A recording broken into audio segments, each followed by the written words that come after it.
Hi, Christ Church. Thanks for joining us for worship today. As you can see, I'm not here with you today. I am in Ohio. We just last night went to Sterling's musical, and we'll be down here through the Thanksgiving holiday, spending time with my family. But instead of having guest preachers, John and Greg have done a great job. Janet's done a great job. I wanted to kind of give them a break, and also wanted the opportunity to preach through a whole Advent sermon series this year.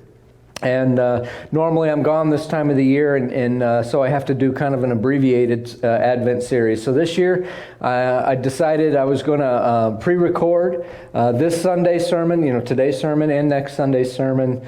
And but make sure you're here. I'll know if you're here or not, because we'll be tuning in on live to worship with you. But thank you so much for joining us today as we prepare not just for the Thanksgiving season that's coming up, but we begin to look ahead to Christmas as well. So I want to start by asking you a question. What do you think it means to be with someone? We often think about that in dating terms these days, right? It's like if I'm with someone, that's the person I'm dating. Or maybe it means you're just standing beside them. Like I got on the bus with him. Does it mean that you're a member of the same team or the same club or the same organization? I go to church with her. Or that you're going on vacation together? We went on vacation with my parents, or something like that. Or that you go for a run together. Being with someone can mean all of those things, can it? But it can also mean something much deeper. There was a father who lived in San Diego, and to protect his son, he only wants to be known as Frank.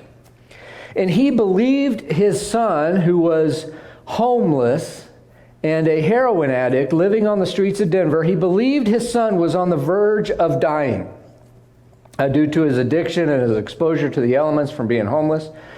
So he contacted a man in Denver named Chris Connor, one of Denver's leading homeless advocates. Connor's helped parents find their lost children there in the Denver area, but this was different. Connor said, "I've never had a parent who went this far to descend into homelessness themselves." So Connor connected Frank with Pastor Jerry Herships, whose church serves a lunch to the homeless people in a Denver park across from the state capitol there.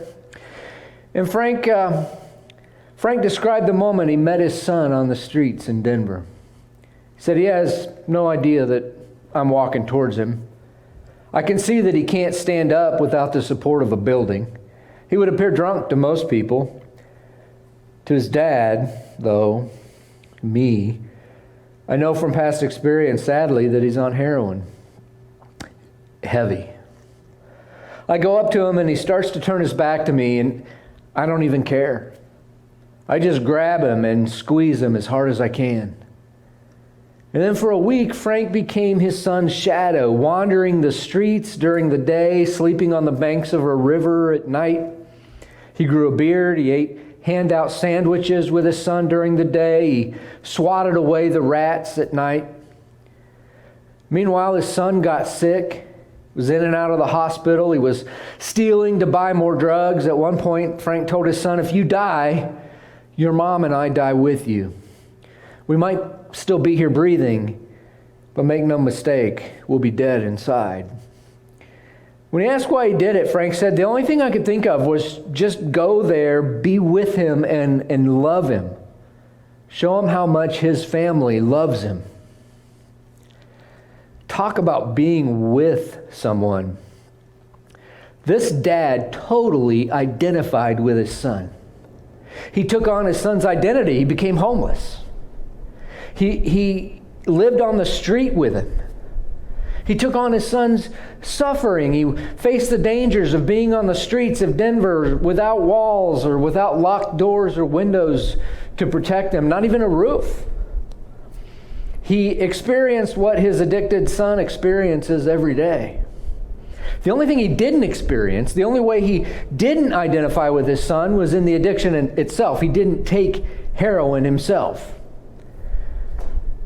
You know, addiction is a cruel illness. We used to view it as moral failure or shortcoming, something like that, but it isn't. It's a disease. It's an illness, and it infects every part of a person's body, and their mind, their emotions, their will, their very soul. And like a cancer without a tumor, it slowly but surely kills.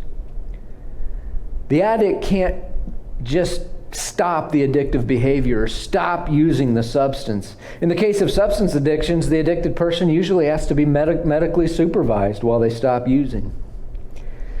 And every addict needs to be surrounded by a safe, supportive community.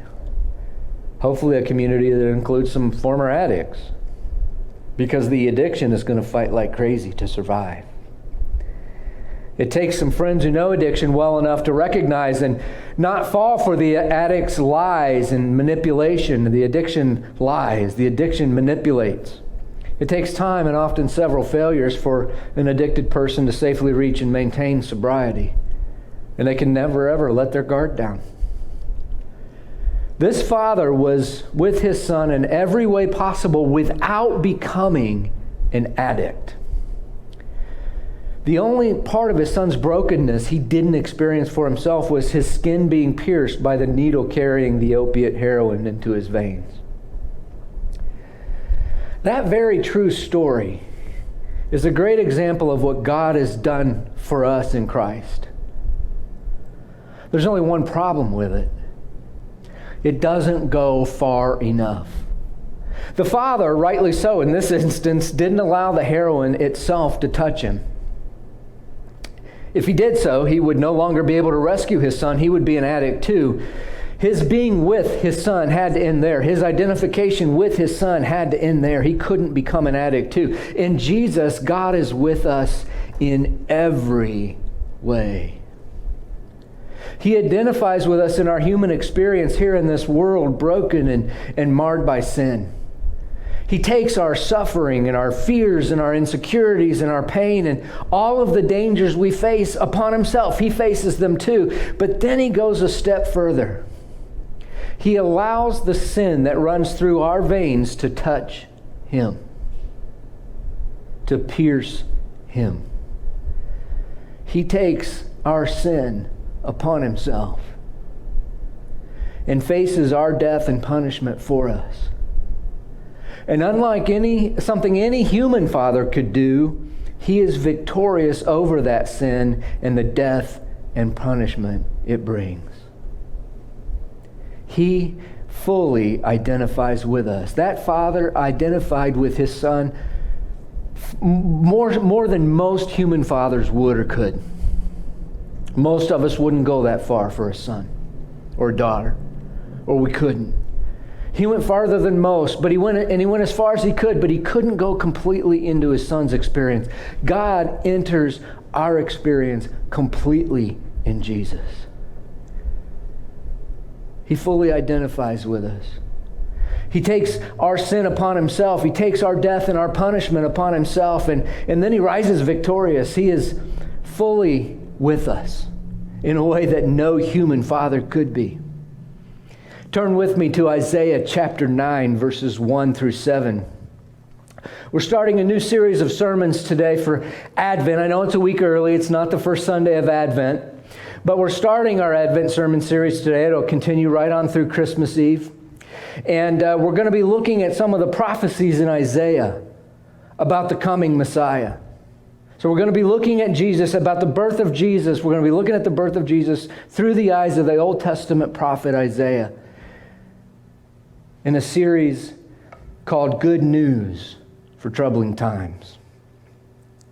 Isaiah chapter 9, verses 1 through 7 says this: "But there will be no gloom for her who was in anguish. In the former time he brought into contempt the land of Zebulun and the land of Naphtali, but in the latter time he has made glorious the way of the sea," which is the land of Zebulun and Naphtali, on the western coast of the Sea of Galilee, between the Sea of Galilee and the Mediterranean Sea. It was called the Way of the Sea. And those two tribes, Zebulun and Naphtali, were located there. "The land beyond the Jordan, Galilee of the nations. The people who walked in darkness have seen a great light. Those who dwelt in a land of deep darkness, on them a light has shone. You have multiplied the nation.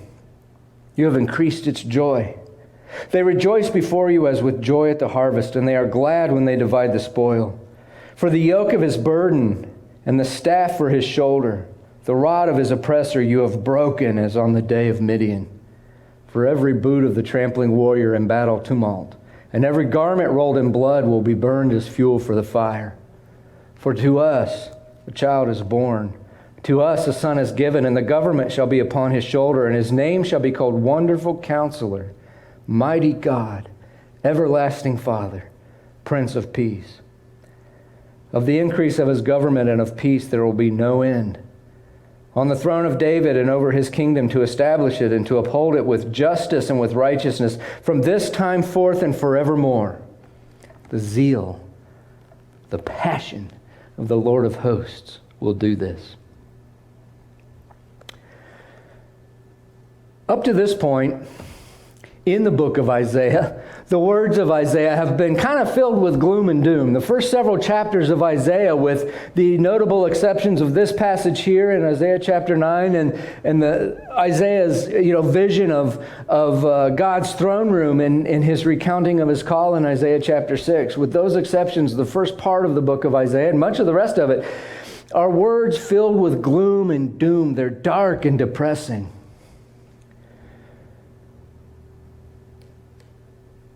The opening words of the book of Isaiah are filled with the people of Israel's deep, deep sin and God's coming judgment at the hands of Assyria.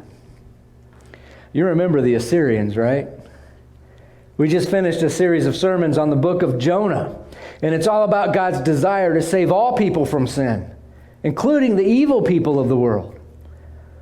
So God asked Jonah to go to Assyria, to the city of Nineveh, one of Assyria's greatest cities and eventually her capital, to declare his impending judgment on them. And Jonah didn't want to go because he didn't want them to get the chance to repent. He wanted them to face God's judgment for the atrocities that they'd committed. And he knew that if they did repent, God would relent and save them if they truly repented. And that's exactly what happened. But now a new generation has risen up in Assyria, and the Assyrians have returned under a new and powerful emperor to their old brutal ways. And they were once again seeking to expand their borders, and they were threatening Israel.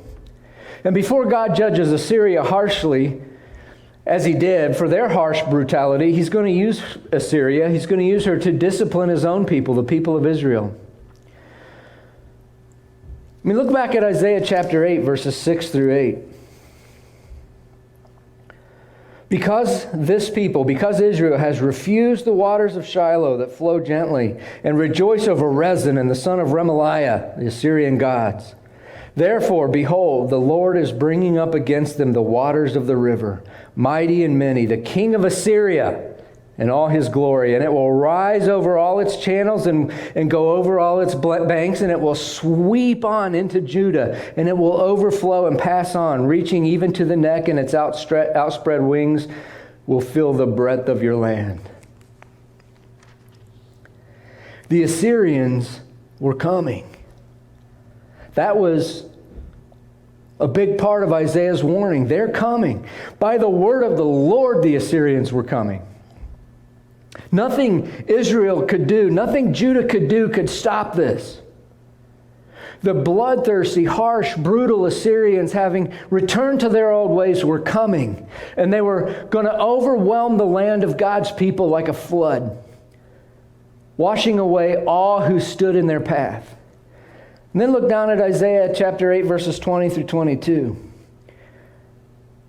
If they will not speak according to this word, again, he's talking about the people of Israel, it is because they have no dawn.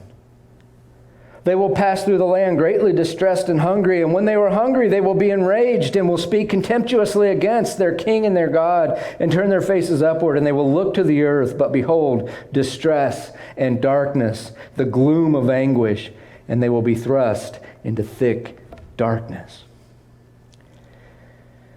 Because they refuse to listen to God, because they refuse to obey Him and turn to Him for help, they're pictured as groping around in the darkness.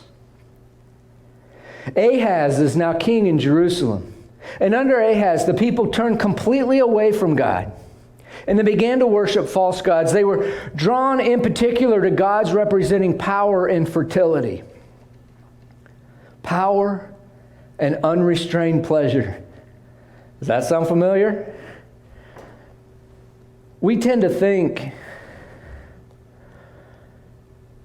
that we don't fall into idolatry here in the United States today because we don't think of our idols as gods at all.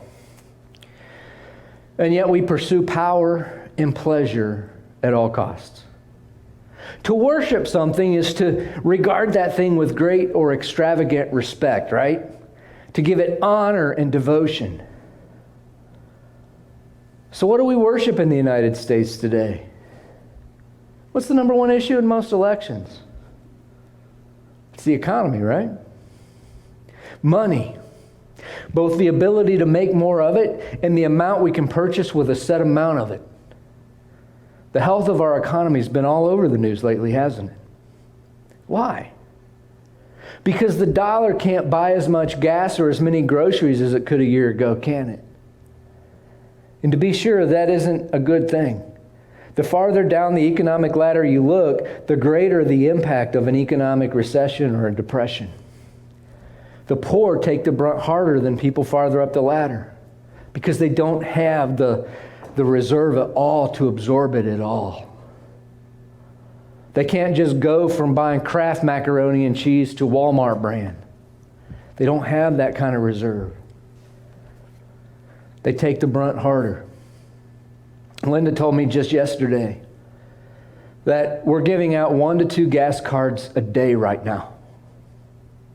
And it isn't for people to get places like it usually is. It's often for people to get to medical appointments, often downstate to see specialists that they can't afford to get to. And we do a few of those a month, typically. We've gone through like $500 in gas cards in the last month and a half. And it's not for people to get places. It's for people to keep their cars running so they can sleep someplace warm at night as our weather turns colder. But a guy in here just yesterday sobbing because he didn't know what to do.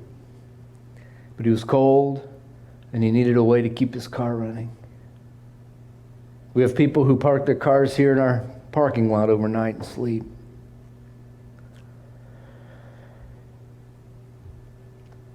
You know, needing a gas card so that you can heat your car so you have a warm place to sleep. That's the fallout of having an unhealthy economy, and that's not a good thing. But there's a difference between a healthy economy and running over and cheating people to make more money. In the world we live in today, money leads to both pleasure and power. Those with money are able to buy more, and they're able to use their money as influence to get what they want in political elections and from businesses and other things. People are willing to look the other way if you have enough money sometimes. Let you get away with things that you might not be able to get away with otherwise.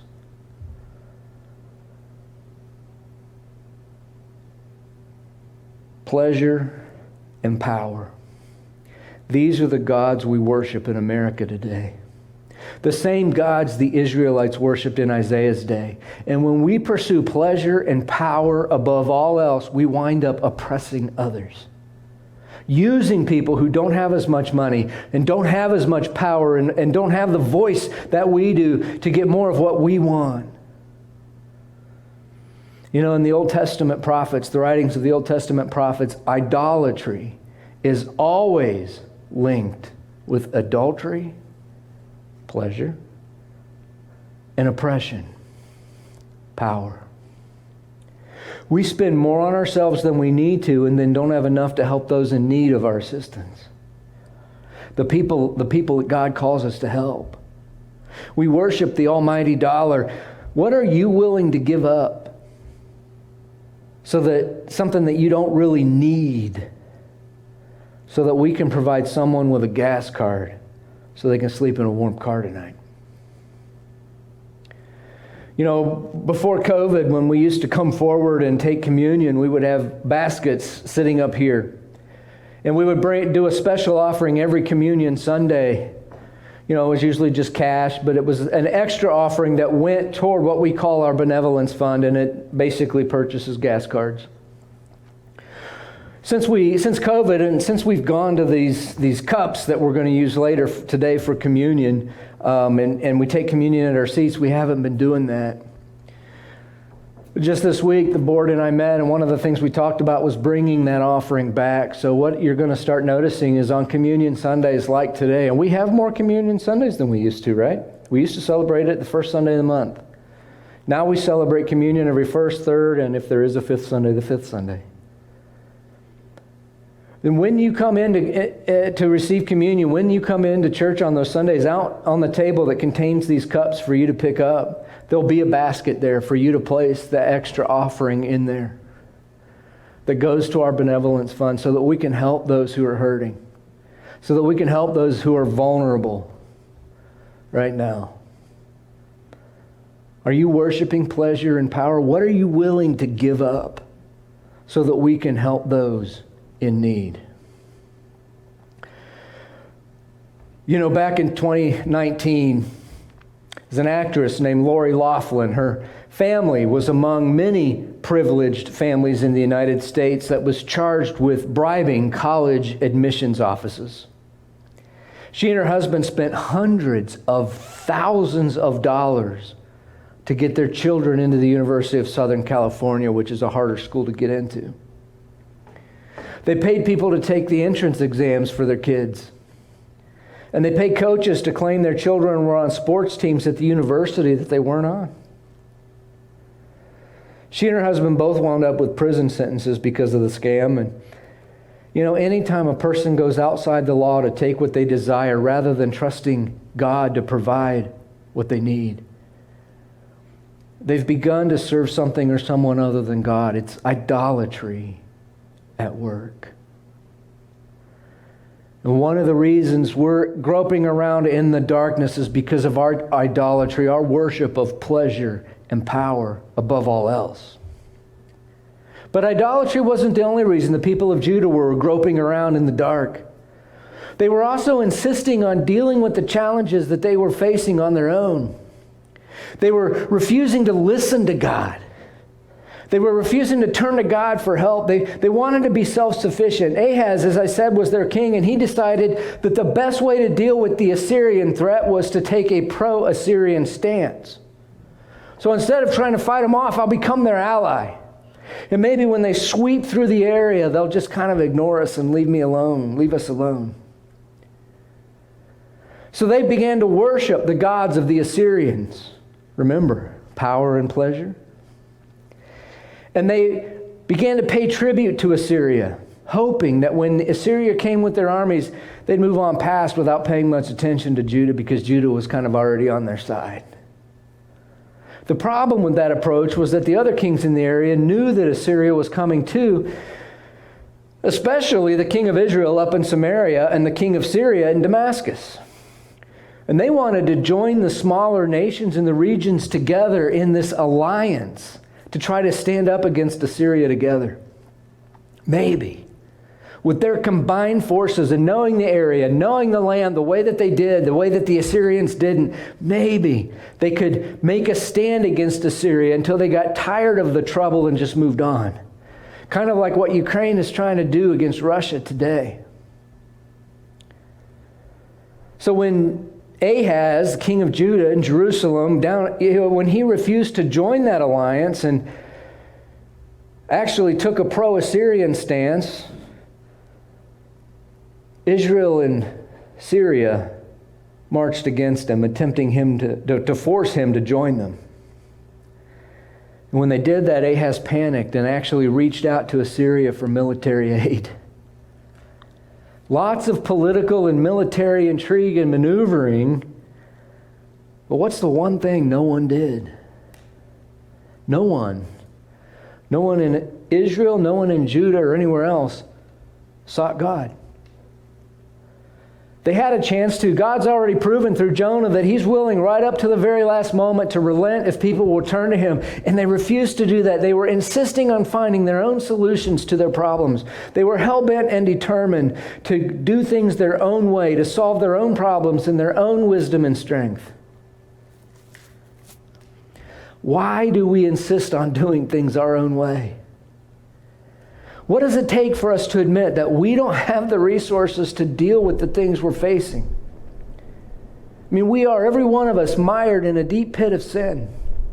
Some of us are well aware of that truth, and we've sought help in the salvation that only God and Jesus can bring. Others of us, because it looks from the perspective of this world like we have our lives more or less together, others of us can't admit that we're in that darkness, that we're in that pit, and we're groping around in the darkness. But when we depend only on our own resources and our own wisdom and our own perspectives, we just find ourselves in a deeper darkness. I mean, there's nothing wrong with thinking you're smart, right? I mean, you probably are pretty smart. And we commend your healthy self-esteem and your belief in yourself, but healthy self-esteem has its limits. When we go past just viewing myself as a dearly loved child of God and begin to say, I don't need God to help me get out of this. I don't even have a problem to begin with. I'm fine like I am. That's arrogant and stubborn. Well, a few years ago, the dating website OkCupid revealed how thousands of its users had answered one particular question in a survey to measure partner compatibility. And the question was, are you a genius? Now, according to OkCupid's blogger, a man named Christian Rudder, 2 in 5 people said yes to that question. I'm a genius. 2 in 5. And the percentage was higher among men. About half of the men said, yeah, I'm a genius. Now, Rudder said 2 out of 5 think they're 1 in 1,000. That doesn't add up. There's no single scientific definition of genius. 1 in 1,000 might be kind of arbitrary, but to qualify for most high IQ societies, the genius clubs like Mensa, you usually have to have an IQ of at least in the 98th or 99th percentile. It's about 1 in 100. So there's something seriously wrong when 50% of men think they're geniuses. No one said that their dating partners think that. But 50% of men claimed that they were geniuses. We are arrogant. Now look at Isaiah 9, 1 and 2. There'll be no gloom for her who was in anguish. In the former time he brought into contempt the land of Zebulun and the land of Naphtali, but in the latter time he has made glorious the way of the sea, the land beyond the Jordan, Galilee of the nations, the way of the sea. The people who walked in darkness have seen a great light. Those who dwelt in a land of deep darkness, on them has light shone. Yes, there is great darkness in this world. And left to ourselves, our idolatries and our stubbornness and our arrogance, that darkness only gets deeper. So in Jesus, God joins us in the darkness and turns on the light. Yeah, our human attempts to bring light will ultimately fail. So God, in His grace, brings light. Now, there's something really cool happening here in verse 1 that we don't recognize unless we really know the history and geography of ancient Israel and Judah. As I said, Zebulun and Naphtali are on the northwestern parts of the land, near the Sea of Galilee.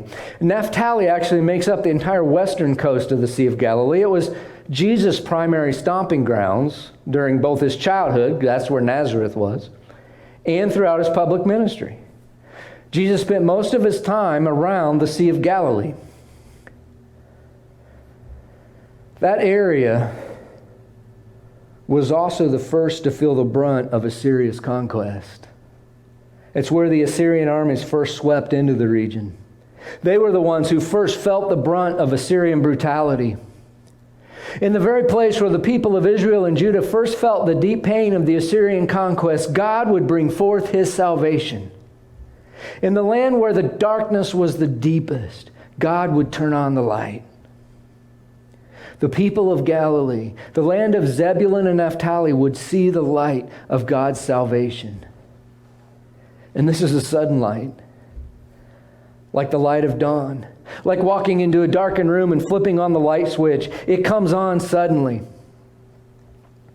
Now, right now, where we are in the year in terms of daylight and darkness, I get to witness something really cool every morning.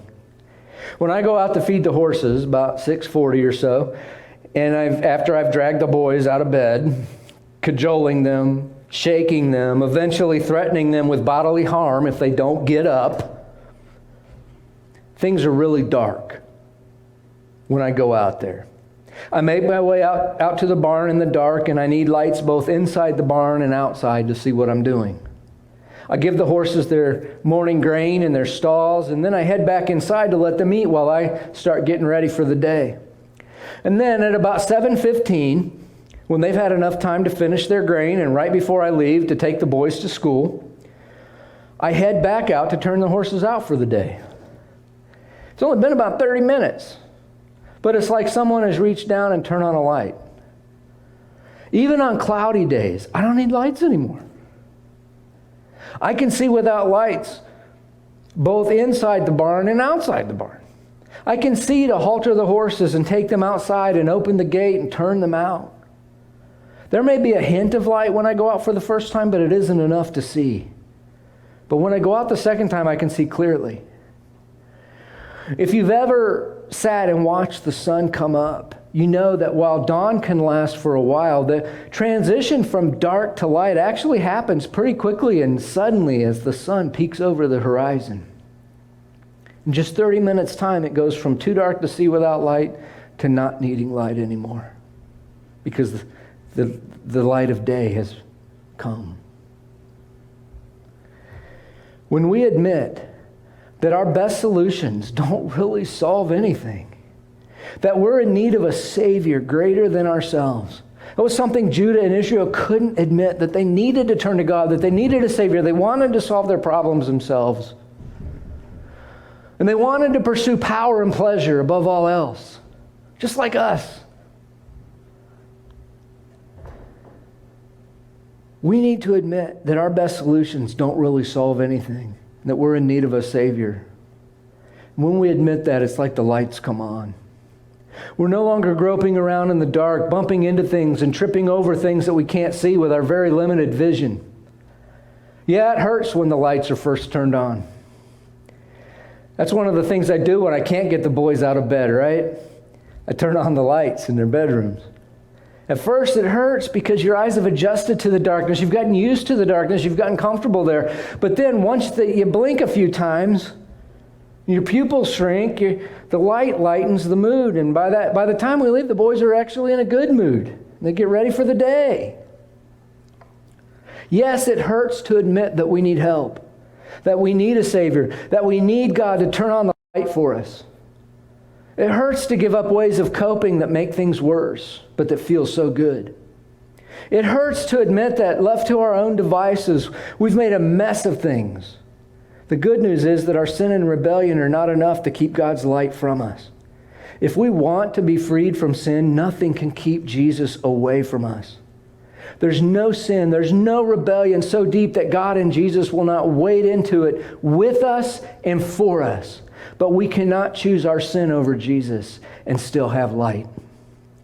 It hurts to admit that our solutions are useless. Change is hard. Real transformation, empowered by the Spirit of Christ, is even harder. It can hurt, but it also heals. And as it heals, it brings great joy. Look at verses 3 through 5. You've multiplied the nation. You've increased its joy. They rejoice before you as with joy at the harvest, as they are glad when they divide the spoil. For the yoke of his burden and the staff for his shoulder, the rod of his oppressor you have broken as on the day of Midian. For every boot of the tramping warrior in battle tumult and every garment rolled in blood will be burned as fuel for the fire. Joy. Darkness leads to fear. That's why we have night lights, right? But in the light, we find joy, and the source of God's light in our lives is Jesus. I mean, look at the images of joy that Isaiah uses. The Assyrians were known for removing conquered peoples from their land and settling them somewhere else, and then bringing in outside people to settle in the land they just conquered. They were moving people around so that nobody was at home. No one stayed in their own land. And yet, instead of depopulation and of people intermarrying with others and dwindling away, Isaiah pictures a nation that swells with people and grows. You've multiplied the nation. Instead of a meager harvest and crops burned by invading armies, not enough to support the people, he pictures an abundant harvest, as with joy at the harvest. Instead of lack, there's abundance. And instead of being the spoils at the hands of invaders, he pictures the people dividing the spoils of war among themselves. They are glad when they divide the spoil. The picture is one not of deportation and enslavement, but of abundance and freedom. In verse 4 he says, the yoke of his burden, the staff for his shoulder, the rod of his oppressor, you have broken. The yoke of their slavery has been broken. Slavery to what? To sin and to oppression. In Christ, sin is defeated and our relationship with God is restored. And in Christ, oppression is defeated and our relationship with one another. Relationships marred by racism and sexism and oppression. Relationships between men and women, rich and poor, young and old, and relationships between the peoples of the earth are restored. This world is filled with people in darkness and despair, overcome by the enslaving yokes of sin and oppression. The Assyrians were arrogant and cruel, and they bragged about the heavy yoke of slavery they imposed on the people they conquered. But one greater than them has destroyed that yoke. It says, you have broken the rod and the yoke of the oppressor. Jesus, in Matthew chapter 11, said, take my yoke upon you and learn from me, for I am gentle and lowly of heart, and you will find rest for your souls, for my yoke is easy and my burden is light. Jesus treats us gently and lightly, not harshly. And that in itself is a gift of grace. Because you and I, we deserve the harshness of judgment. But when we admit our need of a Savior and allow God to bring His light into our lives, we find peace and joy and lightness and gentleness. His is a yoke of gentleness and kindness. And how does God do this? Through a child. For to us a child is born, to us a son is given, and the government shall be upon his shoulder, and his name shall be called Wonderful Counselor, Mighty God, Everlasting Father, Prince of Peace. God doesn't deliver us from arrogance and war and oppression and violence and coercion and sin by becoming more arrogant and more warlike and more oppressive and more violent than we are, by overpowering us. No, He does it by becoming vulnerable and transparent and humble. The Jews expected a mighty warrior to save them. They got a child instead. But this child isn't any child. He is our wonderful counselor, God's wisdom embodied, unlike the foolishness of our perspectives and ideas and ways of trying to save ourselves. The babe in the manger is the mighty God, our hero. God's true might in human flesh, able to absorb all of the evil that Satan in this world can throw at him until there's no more evil to throw. He is our everlasting Father, our eternal and loving sacrificial Father. And He is the Prince of Peace. And He establishes that peace not through force, but through humility and vulnerability. Isaiah closes by saying, of the increase of His government and of peace there will be no end, on the throne of David and over His kingdom, to establish it and to uphold it with justice and with righteousness from this time forth and forevermore. And then he says this, the zeal of the Lord of hosts will do this. Jesus is the embodiment of the passion, the zeal of God. Jesus wasn't a half-hearted attempt at our salvation by a bored and distracted God. He is the be-all, end-all, full engagement of God in the affairs of this world. He is the full resource of the kingdom of heaven brought into this world to save us, not to destroy us. God is fully powerful enough to destroy if destruction were his goal. But it isn't. God seeks to restore his relationship with us, with me, with you. And so our wonderful counselor, mighty God, everlasting Father, and Prince of Peace experiences the most human of experiences, a birth from the womb of a mother, suckling at her breast, growing under her tutelage. He is fully God and also fully human. He is God with us. You know, the emotional power of Isaiah 9 lies not only in the Messiah's titles, but in their cumulative effect. They are more than their psalms spoken together or sung, as in the oratorio from Handel's Messiah. They convey a sense of majesty that can't be captured by any one title, no matter how lofty. In J.R.R. Tolkien's Return of the King, there's a scene in the movie that illustrates what I'm talking about. Aragorn, the rightful king of the West, has long labored in obscurity, forgoing kingly comforts to serve his subjects and to fight their battles, repeatedly risking his life for them. And at last he prevails over the forces of the Dark Lord, and he's poised to enter the city where he will rule at last. And when he comes to the fortified city of Minas Tirith, for the first time as king, the city's steward proclaims his royal pedigree for all the citizens to hear. It says, "Here is Aragorn, son of Arathorn, chieftain of the Dunedain of Arnor, captain of the host of the west, bearer of the star of the north, wielder of the sword reforged, victorious in battle, whose hands bring healing, the elf stone, Elisar of the line of Valendil, Isildur's son, Elendil's son of Numenor, shall he be king and enter into the city and dwell there." There was another king who long labored in obscurity, unheralded, humbly serving the people over whom he had every right to reign, laying down his life for them.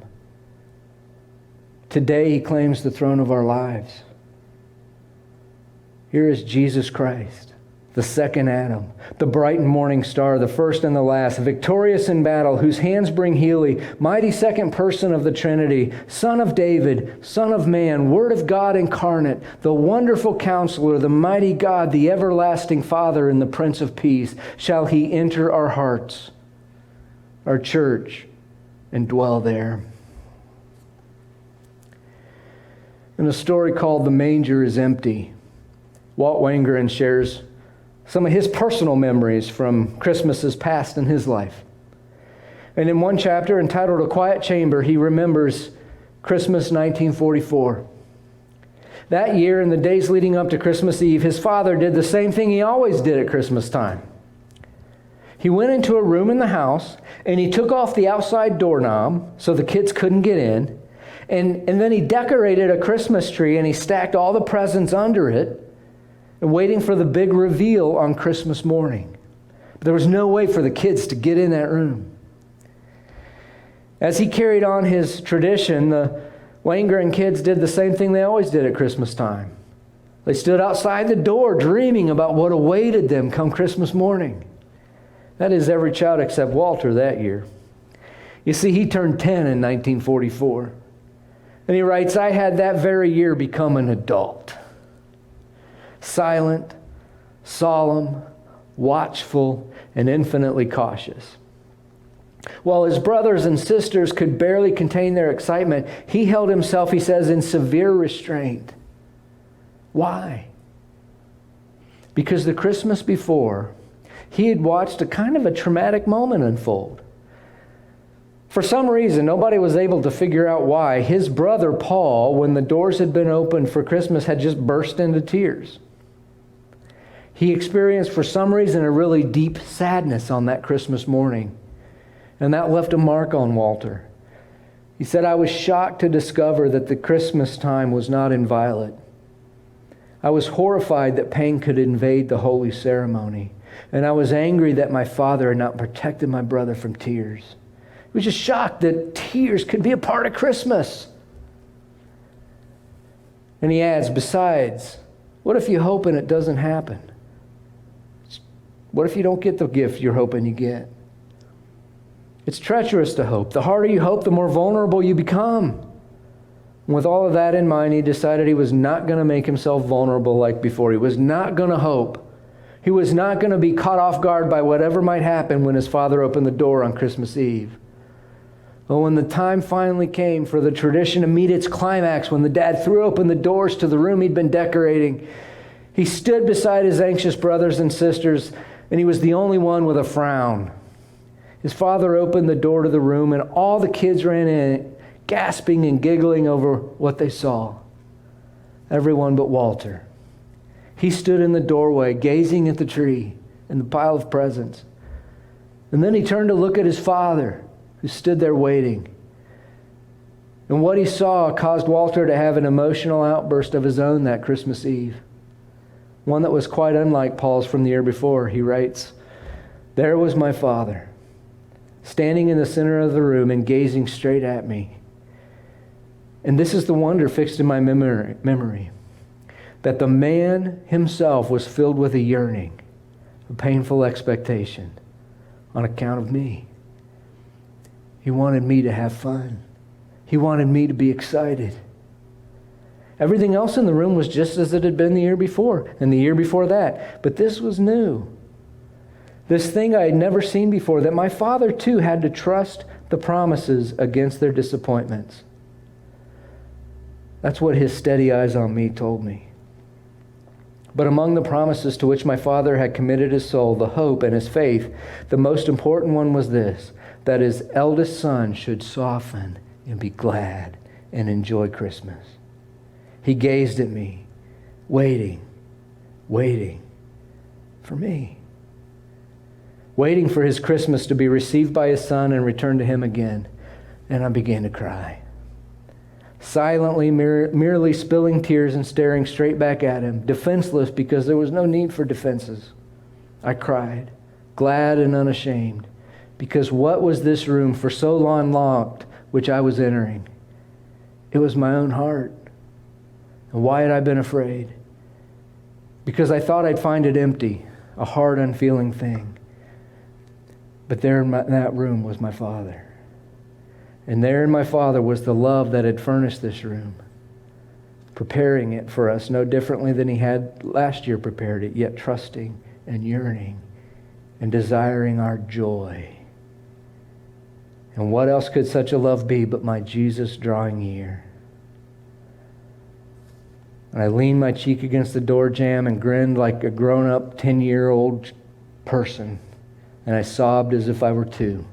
And my father moved from the middle of the room and walked toward me, still empty-handed, but he spread his hands and gathered me to himself. And I put my arms around his harder body. And so we, both of us, were full. As Jesus, our Heavenly Father, has joined us in the darkness, identified with us in every way, even to the point of allowing himself to be pierced by sin. He knows. He knows the darkness we face. He knows the uncertainty. He knows the pain. He knows the humiliation. He also knows the joys and the adventures and the celebrations and the exhilaration of life. The good, the bad, and the ugly. Even death itself. He knows. But he doesn't just know. He helps. He's turned on the light. He's overcome death, taking the sting out of it for us, transforming it from an ending to a graduation. Something through which we all must pass, but something that could no longer hurt us. And if you'll let him, he'll turn on the light for you. He is God with us. He is God with you. Let us pray. Loving Father, as we enter this Christmas season and come into the season of Thanksgiving, may we come with grateful hearts. Grateful for your turning on the light in our lives. And for those of us who insist on mucking around in the darkness, may we admit our need of a Savior and come to you and allow you to turn on the light. You, our wonderful counselor, your wisdom against our foolishness. Our mighty God, your might against our weakness. Our everlasting Father, your unending love in the face of our fickleness. And our Prince of Peace. May we allow you to turn on the light in our lives this day. We ask this in Christ's name. Amen. Well, it is, as I said earlier, a communion Sunday today. If you don't already have one, you can step out in the lobby and grab one of the cups with the wafer on top and the juice underneath. And I invite you to take out that wafer.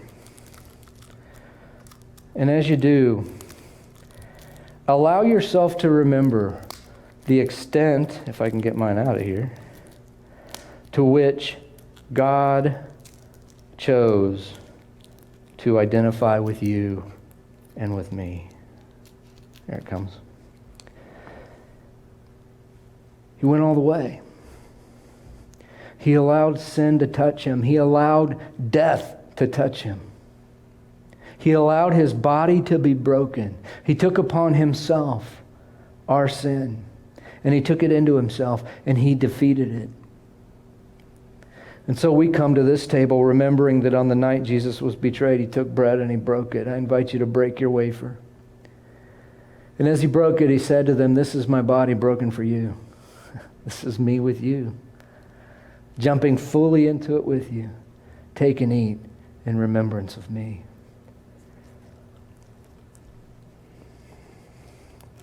And then after the meal, he took the cup and he blessed it. And he said, "This cup is a new covenant, written in my blood for the forgiveness of your sins. This is me jumping into it with you. This is my blood shed for you. Take and drink in remembrance of me."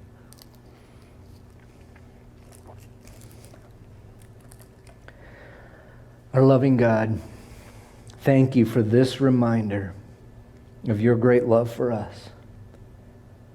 May we allow that love to embrace us this Thanksgiving and Christmas season. We ask this in Christ's name. Amen.